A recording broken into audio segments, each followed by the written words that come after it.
Selling $5, $10, even $20,000 ball pythons is completely possible even if you are a new breeder. But it is critical that you set yourself up well, otherwise it is entirely possible that you will invest thousands of dollars into the ball python breeding industry. And when it comes time for you to produce babies, those babies are not worth anywhere near the high-end prices that you thought that they were going to. So for this week's video, we are going to dive into the high-end side of the ball python breeding world, specifically with a focus on marketing, sales, and the psychology around why people spend $20,000 plus on a ball python.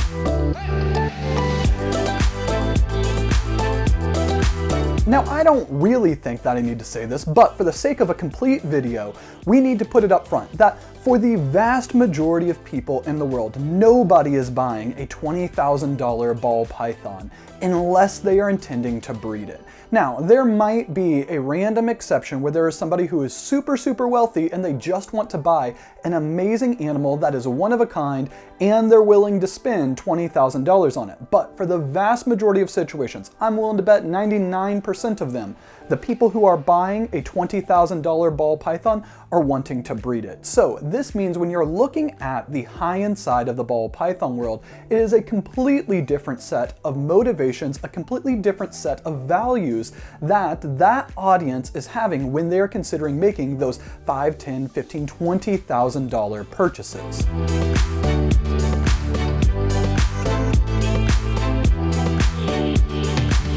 So when a breeder is considering buying one of these really expensive high-end animals, there are a combination of different motivations, a combination of different problems that they are trying to solve by making a purchase like this. And the very first one is that that animal has a gene or genes that they do not have and they want to work them into their projects. And this comes from the hobby aspect of the ball python breeding world. In general, breeders are willing to invest decades of their life in order to try to get a combination of genetics together into one animal so that way they can create something that has never existed before and that they think will look absolutely amazing. But when you're trying to do this, especially if you're trying to do it with really rare genetics, these animals that carry those genes are really pricey. So this is the first consideration that breeders make when they are considering buying a really high-end animal. The next factor that they're going to consider is how quickly will they be able to achieve their goals if they buy that animal. So when it comes to the ball python breeding hobby, especially on the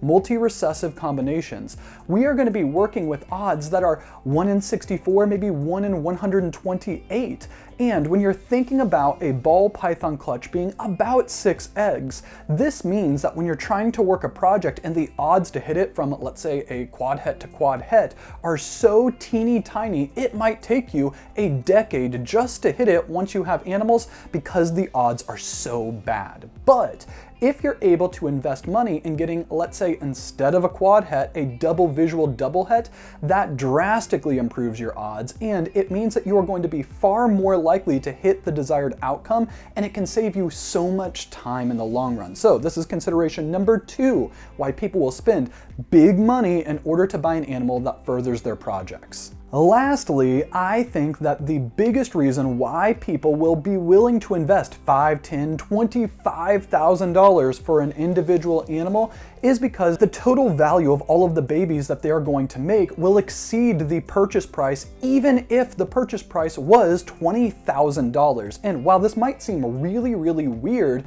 for people who are coming in brand new into the hobby or people who are looking from the outside in, the reason why this is possible is, let's say that you have an animal that cost you $20,000. Even if the value of those specific genes that it has are cut in half by the time you're able to make babies in it, in general, most of the time, ball pythons lay about 6 eggs. So if you could take $20,000 and get 6 babies that are each worth roughly $10,000 each, that is a no-brainer on it being a positive return. But these are live animals and there's a ton of risk because it's also entirely possible that once you get those animals up to size and able to breed, that the babies aren't worth $10,000, especially if you're not picking your projects right. So this leads into the next section of the video, and that is what exactly justifies a $20,000 price tag for a ball python. And the very first one that I want to talk about is the perception of scarcity for that specific gene, that specific combination of genes. So oftentimes we hear about the idea of supply and demand, and if there's a really, really low supply, that means that the price is going to be really high, which isn't necessarily true. The reason why I want to use the word scarcity instead of supply is because scarcity implies that people want whatever it is that you have, but there's almost nothing available. So one of the key factors to the $20,000 price tag is that the perception is that almost nobody can make that specific animal in the hobby at that given time. So if you are going to buy that animal, you can be fairly confident that you are going to be the only person, if not one of the only people who have it. And in the ball python world, what ends up happening is once a project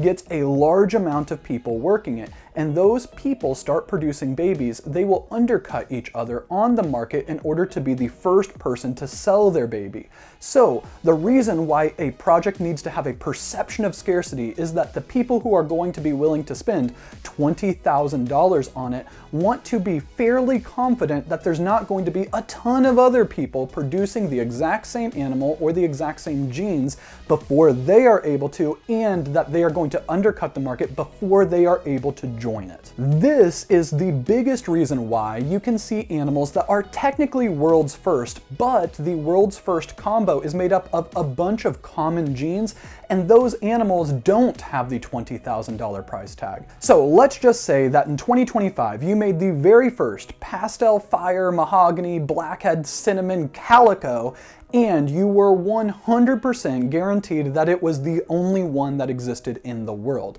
I do not believe that that animal would go for anywhere near a $20,000 price tag because all of those genes are fairly common, and if somebody else wanted to make that animal, for the most part, everybody has those genes and they could work towards that project themselves without having to buy that animal. But if you are going to look at something like Brock Wagner's Sunset Puzzle, he is the only person who has ever made that combo, and he has only made 2 so far, because that is a combination of genes that is really, really in demand, and the vast majority of people don't have sunsets, they don't have puzzles, and they certainly don't have double het sunset puzzles or anything in that project growing up for them to create it themselves. That created that scarcity situation where Brock was able to sell that sunset puzzle female for an insane amount of money. This leads us into the second factor that contributes to the really high price tags, and that is the perception of demand. So I think that this can be really easily seen when you are looking at other luxury products such as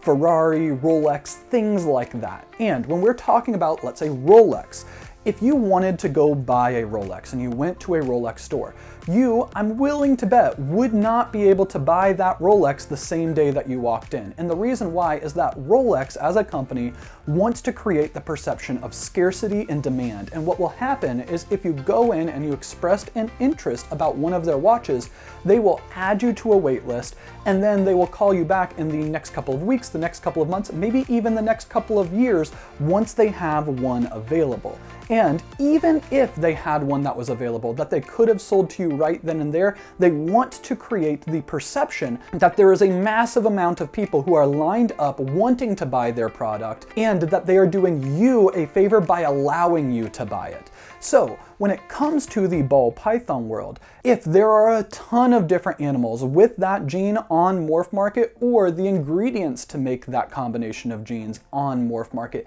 it's very, very unlikely that it's going to go for $20,000, $30,000, $50,000 because there is obviously a supply of them that are available and other people aren't willing to buy it. So I think that if you are going to be making those really, really high-end animals, you have to be able to sell them not on Morph Market. You have to have the connections with the people who have the money and are working the projects where they might want to buy those animals. And this is one of the reasons why I think it is super, super important to go in person to national level shows like the Tinley Park NARBC, the Daytona NRBE, or the Atlanta Southeast Reptile Expo. And when you're there in person, you need to be networking with the vendors who are the top players in the industry for the projects that you are working, because you need to let them know that you are working on these projects, and that if you do hit something that they might want, they need to already know about you, so that way they trust you and they have some level of rapport. The perception of demand immediately ties in to the perceived prestige of owning that animal, owning that project.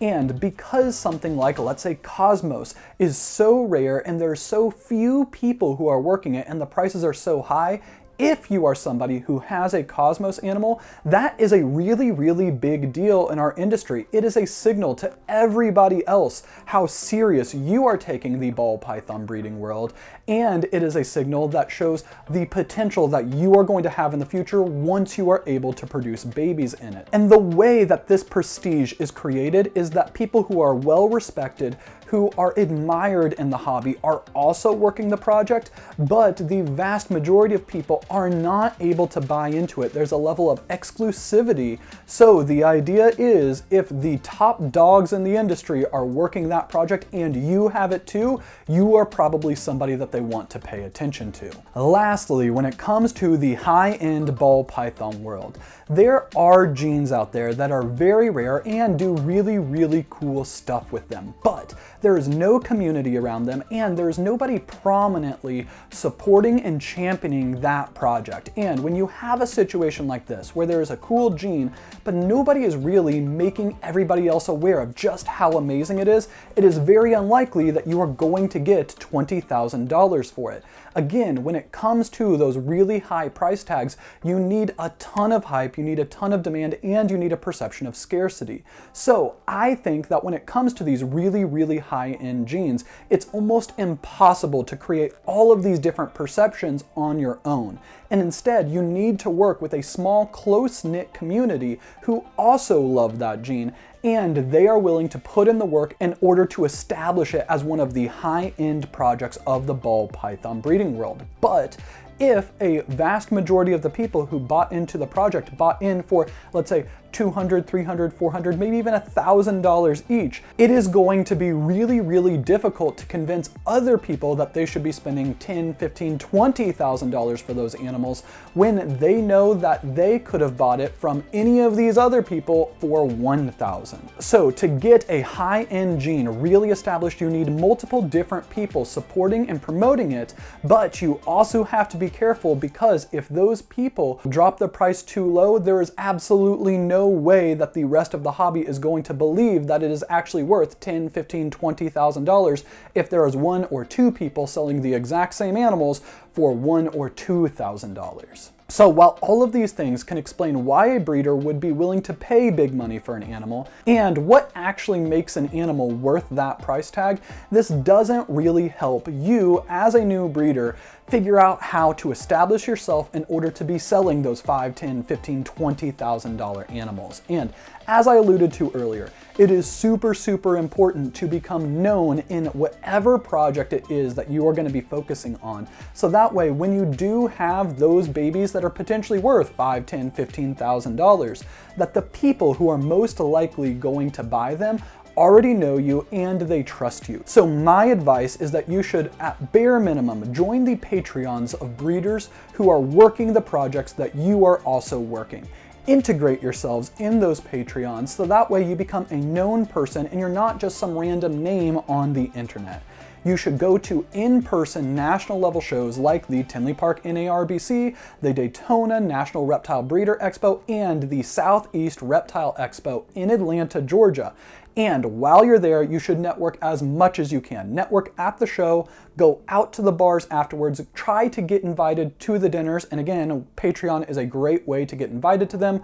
This year, we are going to be doing our Patreon dinner at the Southeast Reptile Expo on August 9th, the Saturday. So if you're thinking of joining, definitely head over to our Patreon and check it out. And if you're going to the Southeast Reptile Expo, we can't wait to see you there. Anyways, we hope you guys enjoyed the video. And if you did, please don't forget to hit the like button, leave a comment, and subscribe, and we will see you next week.